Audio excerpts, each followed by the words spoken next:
እንዴት ነው? ሁሉ ሰላም? ቆይታ ጥሩ ነው? በጣም ጥሩ ነው። ምንድነው እባክህ የተፈጠረው? ግርግሩን የፈጠሩት በአንተ በኩል የመጡት ሰዎች ናቸው። ምን ማለት? አዎ፣ በጨለማ ቢሆንም የሴኩሪቲ ካሜራ ማንነታቸውን በደንብ አጣርቷል። የዛ ልጅ ወንድም አንደኛው ነው። ኦኬ፣ መድብል ነው? አዎ፣ ስለዚህ እርምጃ እንዲወሰድ አድርግ።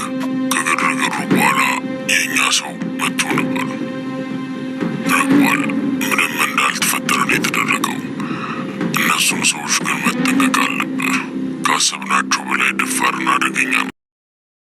እኛም ብሎ የመጣው ወዳጅም እንኳን በሞት ልናጣው ነበር አይደል? እና አንዳንዴ ሰው የሚል ነገር መተግበር እንኳን ቢያቀት ለምንድነው ማሰላሰል ማትችለው? ቆይ ሞገስ፣ ምንድነው አድርግ የምትለኝ? ለምንድነው ይሄን የምትመክረኝ? ምን እንዳደርግ ነው ይሄን የምትነግረኝ? እሺ ዴሊቨሪ ነኝ ብለህ በሳይክል ገባህ እንበል። ከዛስ ከገባ በኋላስ? ወንድሜ ሊኖር የሚችልባቸውን ክፍሎች በሙሉ በደንብ አድርጌ ፈትሻለሁ። እንዴ እና ይሄን ስታደርግ እነሱ ዝም ብሎ ያዩሃል? ሊነቁብኝም ላይነቁብኝም ይችላል። ከዛም ወንድምን ብሩክን አገኘው እንበል። ከዛስ በኋላ ለሚፈጠረው ነገር እቅድ አለክ? ብቻ ላገኘው፣ ወንድሜን ላገኘው። መድብል ብቻ ላገኘው አትበል። ካገኘውስ በኋላ ተጎቶ ሲሆን ሞቶ ሲሆን ተሸክመው ልትወጣ ነው?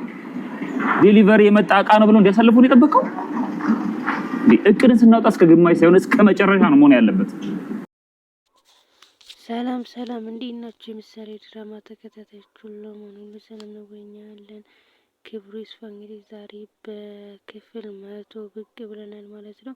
ክፍል 100 ምሳሌ ድራማ ምን ይመስላል የሚለውን ይዘን መጥተናል ማለት ነው። እንግዲህ ዛሬ ሀፋፍ ደስ የሚል ነገር አለው።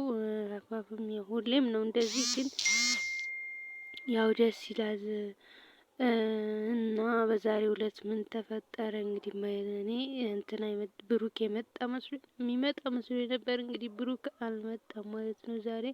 እና ደግሞ ይሄ የሉላ ሰውዬ ነበር ያሳሰበን። የሉላ ሰውዬ እንግዲህ እያወዛገባቸው ይገኛል ማለት ነው። እሷ ጠበቃ እንቀይር እያለችው ነበር፣ እሱ ደግሞ አይሆንም ጎበዝ ጠበቃ ነው እኮ ምናምን እያላት ነበረ። ግን አልተመቸኝም ምናምን ብለዋለች። እና በባለፈው ስልኳን ሰጥተዋለች መሰለኝ። እንግዲህ ዛሬ ስልክ ደውሎባታል ማለት ነው። ሲደውሉባት ስልክሽማ ሰጥቶት ነው ምናምን ሲላት ነበረ። አይ ስልኬን ሌላ ደላላ እናያዝ ብዬሃን ነበር ወይ እሱ ነው ምናምን እያለች ብላ ለመሸወድ ሞክራለች። ግን ያው እንግዲህ አስፈራርቶ ነበር ከቤት የወጣላት። በዛ ምክንያት መሰለኝ የሰጠችው። እንግዲህ ዛሬ ደግሞ መድብል እና ማህሌት ተገናኝተው ነበረ። ማህሌትን እንግዲህ እህቷ አስጠንቅቃት በባለፈው ወይ ቤተክርስቲያን ውጪ ወይ ከምናምኑ ጥፊ አሟሟቴን አሳምራለሁ እያልሽ ነበረ፣ አሟሟሽን አሳምሪ ብላታለች በባለፈው ክፍል ማለት ነው። እሷ ደግሞ ስራዬን አለቅም እያለች ነው። ስራ ከህይወት አይለቅ አይበልጥም ሂጂ ዝም ብለሽ። እና ዛሬ መድብል ማነው ዝናን አግኝተው ነበረ። እንግዲህ ዝናን ስታገኘው እንዴት ነው ምናምን እያላት ነበረ። ያው ከሷ ጋር አብራ እንደማትኖርና የሌላ ቦታ የት እንደሄደች አድራሻውን አጥፍታ የትም እንደሄደች ነግረዋለች ማለት ነው። እንግዲህ አንቺ እኔ ልሸውጅኝ አትሞክሪ፣ ጠበቃ እንደምትሆኝላት አውቃለሁ። ምክንያቱም እኔ ዋሽቼ አውቃለሁ ወይ ምናምን እያለች ነበረ። ምክንያቱም አንቺ የእናቷ ልጅ ነሽ፣ ሰው ትንሽ ስጋት እንደመርፌ ተወጋ ነው እና ለኔ ያሳልፈሽ እንደማሰጫት ስለ አውቃለሁኝ ምናምን ብሏታል። እንግዲህ እሷም ድርቅ ብላለች። ዋሽቼህ እንደማላቅ ታውቃለህ፣ እኔ እንደዚህ ነገር አላረግም፣ አድራሻውን እንትን ብላን የጠፋችው ብለዋለች ማለት ነው። ሌላው ደግሞ እንግዲህ ብሩክ ቢመጣ አረች ሳታፍርም ግን ማለት ነው። ብሩክ ቢመጣ ይቅርታ አድርጌልሻለሁ ቢልሽ አብረሽ ትሆኛለሽ ምናምን ሲላት አዎ ሆናለሁ ምናምን አላለችም። ገንዘብ ወዳጅ አሁን ከሁለቱም ውጪ ስለሆነች ማለት ነው። የምታስበው እቅዷ ሁሉ አልተሳካላትም። አንድ ያለቻት እንግዲህ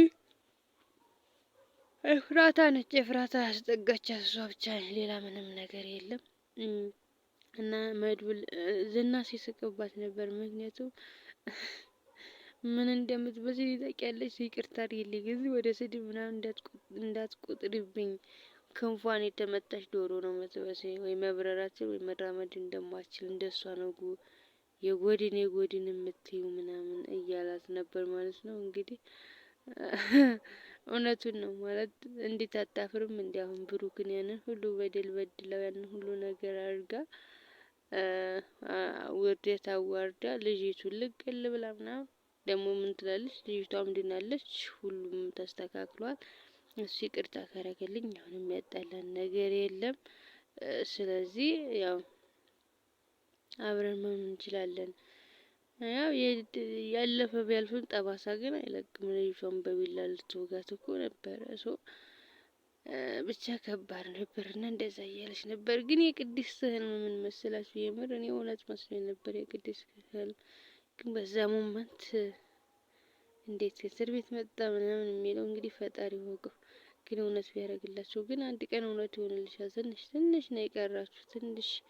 ምክንያቱም አሁን ከእጁ ሰንሰለት የተፈታው ልጅ እኔ ብሩክ ይመስለኛል። እንግዲህ ብሩክ ዙሪያ አልሞተም እና መድብል ባይዘው በዚህ በመድብል ማን ነው ዝና ለማህሌት እንደዚህ ብትታረቁ ምናምን ሲላት አይ እሱ አይመጣም ካሁን በኋላ ጥሩነቱ አይመጣም ምናምን ሲላት ገላችሁ ስራው ምናምን ብላ ሰው ፊት ጮኸችበትና ያው ግን ያው እንዳልገደሉት ነው ሌላ ያልገደሉት ያም ግን በቁጥጥራቸው ስር ስለዋሉት ብቻ ይመስለኛል እንደዛ የሚለውና የገደሉት አይመስለኝም እንደኔ።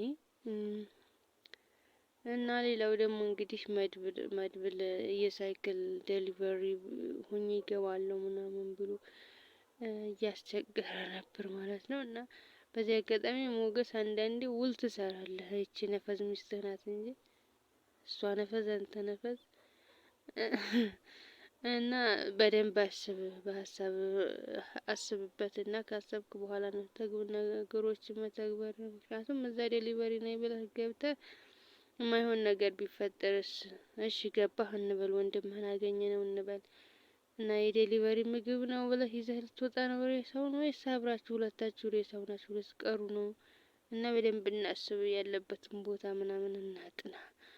ከቦታው ውስጥ ማን እንደሚወጣ ማን እንደሚገባ እኔ እያለ ነበር ማለት ነው። እንግዲህ እጄን አጣጥፌ ከምቀመጥ ይሄ ይሻለኛል እና ይሄ የማይሆን ሀሳብ እንደሆነ ነግሮታል ማለት ነው።